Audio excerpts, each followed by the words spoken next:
KKR এখনো Andre রাসেলের replacement পাচ্ছে না। তারা যতই বলুক যে ক্যামেরন গ্রিনকে এনেছে, কিন্তু তবুও আন্দ্রে রাসেলের রিপ্লেসমেন্ট পাচ্ছে না কেকেআর। আন্দ্রে রাসেল যে হিসাবে আসতো ব্যাটিং করতে এবং ফিনিশার করতো ম্যাচকে, সেই হিসাবে আন্দ্রে রাসেলের জায়গাটা কেউ নিতে পারেনি এখন পর্যন্ত কলকাতা নাইট রাইডার্স দলে।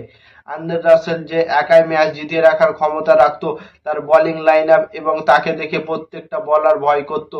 সে যখন ব্যাটিং এ আসতো তখন প্রত্যেকটা বলার ভয় করতো এবং সে বাউন্ডারির ওপরে বাউন্ডারি মেরে যেত আন্দ্রে রাসেল। তার ঝোড়ো ইনিংস খেলতো, তাকে মহেন্দ্র সিং ধোনিও বলেছিল যে কেমন এত বড় মাপের প্লেয়ার, ফিল্ডিং লাগাবো তো লাগাবো কোথায়, এত বড় বড় ছয় মারছে আন্দ্রে রাসেল। আন্দ্রে রাসেল কেমন প্লেয়ার ছিল 2019-এ যে খেলা দেখেছিল তাকে জিজ্ঞাসা করে নিও যে আন্দ্রে রাসেল কাকে বলে।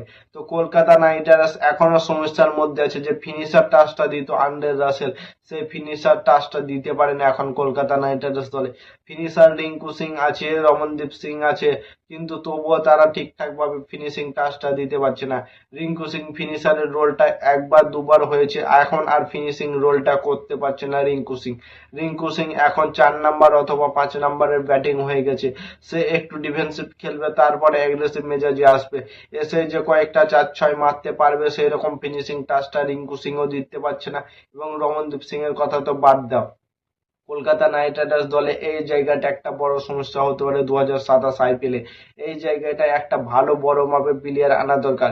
এখানে যদি হার্দিক পান্ডিয়া চলে আসে তো কিছু বলার নেই, রিঙ্কু সিং এর সাথে হার্দিক পান্ডিয়া ফিনিশিং টাচটা খুব সুন্দর দেবে। এবং হার্দিক পান্ডিয়া কি করতে পারে তোমরা তো সবাই জানো, সে প্রথম বল থেকে এসে চালাতে শুরু করে এবং প্রত্যেকটা বলে বাউন্ডারি এবং ওভার বাউন্ডারি, এবং তার অ্যাটিটিউড তো দেখেছিল কতটা হাই লেভেলের থাকে।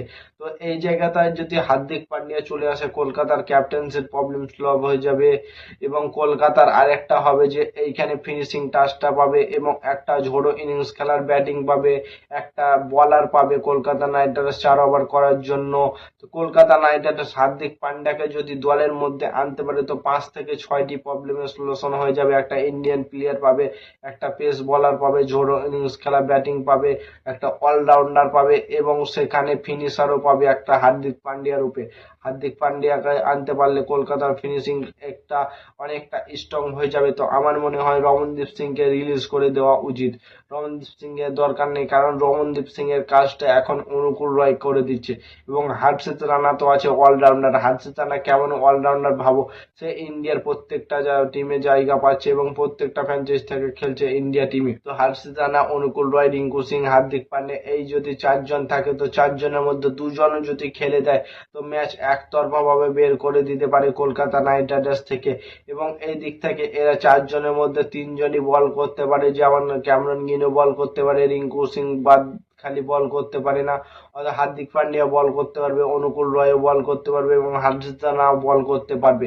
প্রত্যেকটা বল আর ফিনিশিং গুলো তারা বল করতে পারবে, এই দিক থেকে কলকাতার অনেকটা অ্যাডভান্টেজ পাবে। তো কলকাতা নাইট রাইডার্স এই জায়গাতে হার্দিক পান্ডিয়া এলে কি সুবিধা হবে কি অসুবিধা হবে কমেন্ট করে জানাও।